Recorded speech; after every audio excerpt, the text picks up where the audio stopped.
अगर मान लीजिए कि आपके पिताजी चुनकर आ जाते हैं तो क्या आप जो जिस तरीके से लोगों के बीच घूम रहे हैं इस तरीके से आप लगातार घूमते रहिएगा, जनता की सेवा करते रहिएगा, या फिर पिताजी ही आपके जो है कि वो सिर्फ देख रेख करेंगे?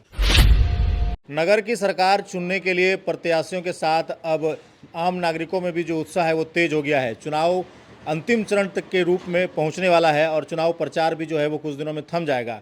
लेकिन जो प्रत्याशी हैं, जो उनके साथ में जो उनके समर्थक हैं, वो लगातार घर घर जाकर अपनी बातों को जनता तक पहुंचा रहे हैं। लोगों से अपना समर्थन जो है वो मांग रहे हैं, अपनी बातों को जनता तक रख रहे हैं और जनता की बातों को सुन रहे हैं। उसी बीच में हमारे बीच एक और नगर अध्यक्ष के प्रत्याशी के उम्मीदवार के बेटे जो हैं वो हमारे साथ हैं, मुकेश रामानी जी। मुकेश रामानी जी लगातार जो है कि वो सक्रिय रहे हैं, कुछ दिनों से लगातार लोग जो है कि इनकी बातें कर रहे हैं, चर्चा में हैं। इनके पिताजी जो है वो उम्मीदवार हैं और ये लगातार उनके लिए जो है कि चुनावी कैंपेन कर रहे हैं, जनता से मिल रहे हैं। सबसे पहले तो स्वागत है आपका हमारे चैनल जिला जवाहर में। धन्यवाद आपको भी और गोड्डा की जनता को। जी, क्या विज़न लेकर के आप जा रहे हैं जनता के बीच? अभी कितना जो है कि आपने घूम लिया शहर पूरा पैदल? 75% हम लोग पैदल कवर कर लिए हैं जी। और कुछ बचा हुआ है वो 2-3-4 दिन के अंदर में हम लोग पूरा घूर लेंगे। और हम लोग का विजन है सबसे पहले कि गोड्डा को स्वच्छ सुंदर बनाने के लिए हम लोग यहाँ विजन के साथ में उतरे हैं। और गोड्डा का जो सबसे ज़्यादा प्रॉब्लम है रोड और नाली का जो स्थिति है उसको पूरी तरह से एकदम क्लीन रखना है कि उसके लिए हम लोग आधुनिक मशीन वगैरह से सारा सफाई करवाएंगे। वो लेबर से करता है तो लेबर फिर रोड में निकाल देता है और 2 दिन के बाद उसको उठाता है, उतना फिर वो नाली में ही चला जाता है, कुछ उठ के जाता है। तो हम लोग वो मशीन लाएंगे जो डायरेक्ट उसमें घुसा के उसको खींच के डायरेक्ट कहीं और नदी नाला में उसको फेंक दिया जाएगा। इससे वो रोड में गंदगी नहीं रहेगा और उस रोड में रहने से शरीर के अंदर भी नाक के श्वास के द्वारा चले जाता है। मतलब प्रदूषण हाँ। आपके पिताजी उम्मीदवार हैं इस नगर में, तो आप पिताजी के लिए कैंपेन कर रहे हैं, क्या कुछ तैयारी थी? क्योंकि पहले नाम आपका आ रहा था कि आप ही चुनाव जो है कि वो लड़ने वाले हैं, उसको लेकर के जनता के मन में क्या कुछ कई सारे सवाल हैं, क्या कहिएगा उस पर? सवाल था कि पहले तो मेरा ही तैयारी था, लेकिन कुछ कारणवश हम नहीं आए और समाज का सभी लोगों ने बताया कि पापा को ही कीजिए, वो भी समाज सेवा से जुटे हुए व्यक्ति हैं।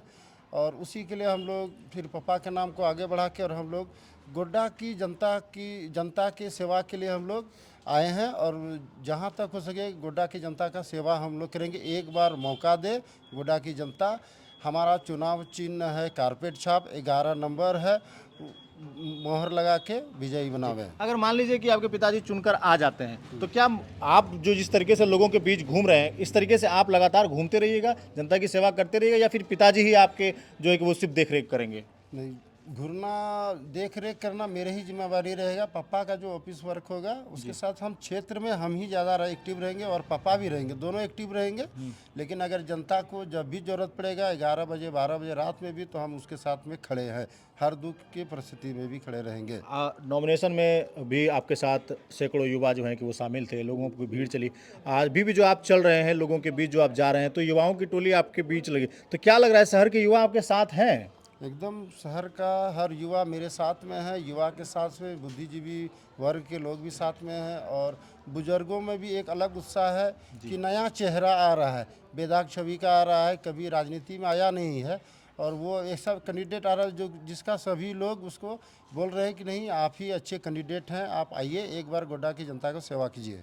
जनता के बीच अभी जा रहे हैं तो जनता से जो आप मुलाकात कर रहे हैं, जनता की सबसे प्रमुख समस्या आपको क्या लग रही है इस शहर में? क्योंकि शहर लगातार जो है कि वो लोगों के बीच में रहा है और लोग देख रहे हैं अपनी समस्या, क्योंकि शहर छोटा है और लोग एक दूसरे को जान भी रहे हैं। आप भी भली भांति यहाँ पले बड़े हैं, तो क्या मेन समस्या, एक समस्या अगर हम बात करें तो सबसे बड़ी समस्या आपको शहर की क्या लग रही है? सबसे बड़ी समस्या शहर की यह है कि नाली, जो पानी का जो निकासी सही ढंग से नहीं हो रहा है ना, तो कोई घर से निकलता है तो नाली वाला पानी में चल के जाता है, जो कि बहुत दिक्कत होता है।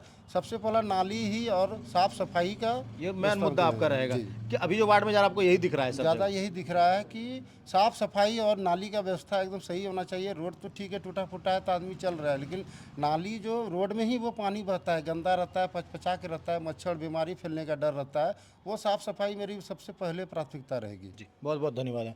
इस वक्त हमारे साथ में नगर परिषद के जो उम्मीदवार हैं सुशील रमानी, उनके पुत्र जो हैं वो मुकेश रमानी हमारे साथ बातचीत करने के लिए थे और हम अपडेट देंगे आपको नगर चुनाव को लेकर के।